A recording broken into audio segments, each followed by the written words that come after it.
Okay guys, I'm back today because it's time for me to make some more of my natural deodorant. I really stopped buying store-bought deodorant about 6 months ago when I came across this recipe to make my own. It really lasts and it works really well.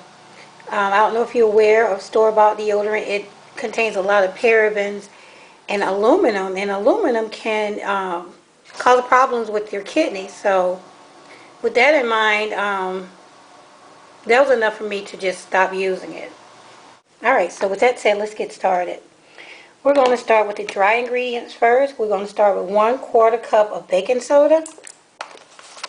This is regular baking soda picked up at Kroger. I think it's less than $2. And just hold it over the bowl.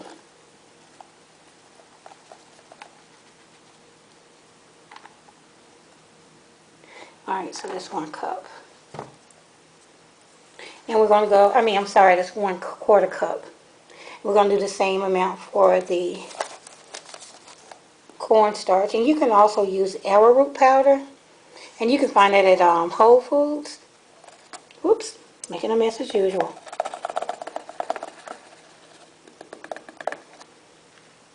Okay. It's another 1/4 cup. And we're going to go with a cup of coconut oil. And this is just some pure coconut oil. I do have the organic kind too, but I don't have that much, so I'll use this one for now. Got it at Kroger. Less than $8. Okay, so we poured it in.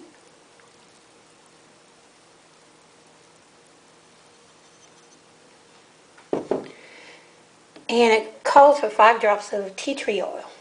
And since I have pure tea tree oil that I picked up from Trader Joe's for about $7.99, it's kind of hard to pour drops, so I'll just pour a little bit. But I'm going to go with like about 5 drops.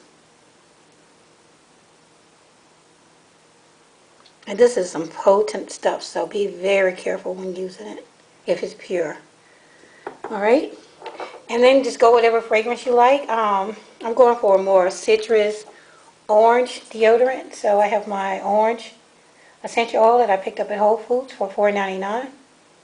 This is a big one, a full ounce, 1 ounce. So I'm going to do about 15 drops.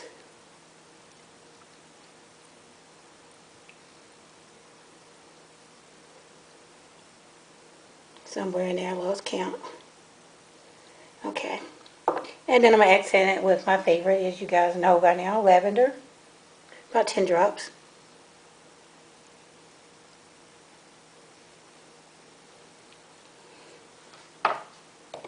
Okay, and then I'm going to mix it all up.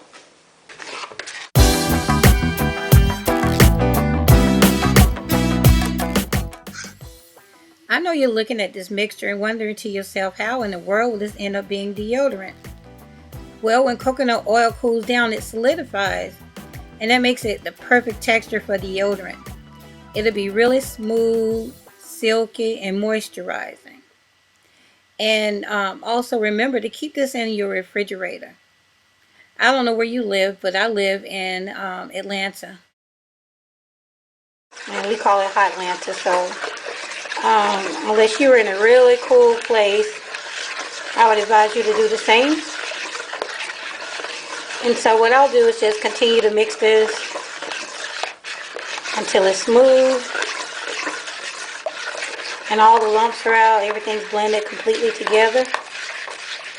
And I'll smell it to see if the scent is where I want it. If it's not, then I'll add some more lavender or the orange essential oil. So I'll do that now, and I'll come back at you in a minute.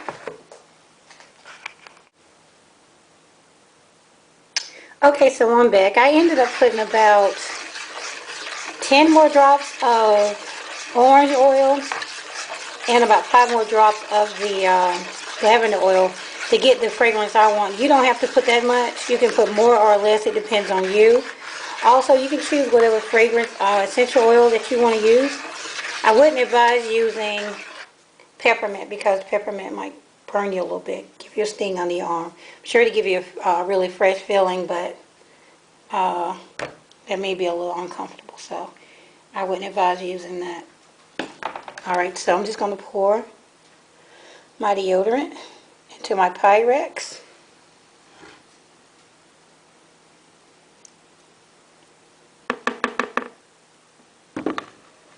And I might have a little bit more than what I need.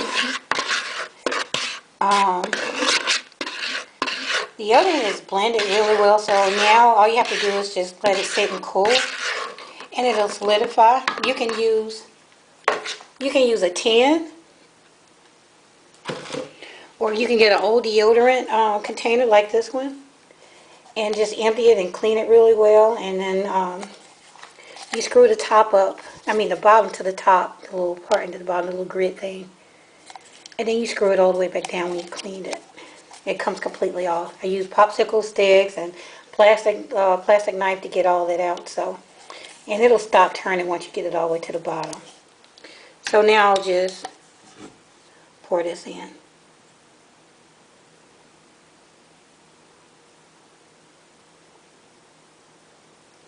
And go all the way to the top. Okay, so now what I'll do is refrigerate this.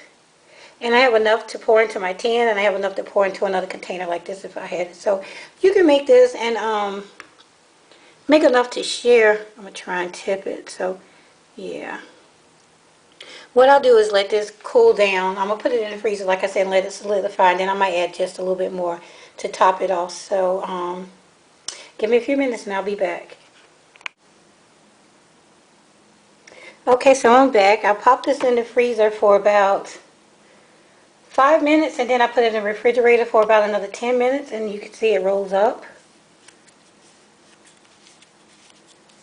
And what I had left, I went ahead and used a little mason jar that I found at Target. It comes in a package of 4. I think it's like $4.99.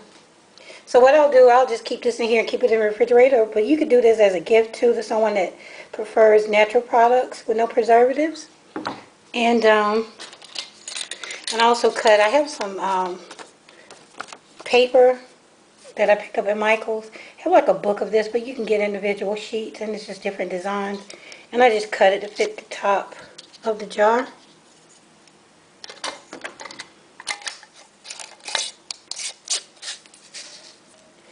So now it's decorated on there, and you could take like a little bow and a piece of ribbon. Put a little tag on there if you want to, and give it as a gift, or not. Just do it for yourself. I do things like this just for me, you know. And you have something cute like that. But I use these for my sugar scrubs, and I'll be doing some videos on my different sugar and salt scrubs in the very near future, so look out for those as well. So there you have it. And just keep it in the refrigerator, and it smells wonderful. I love it. Yeah, give it a try and let me know what you think. Alright, there you have it.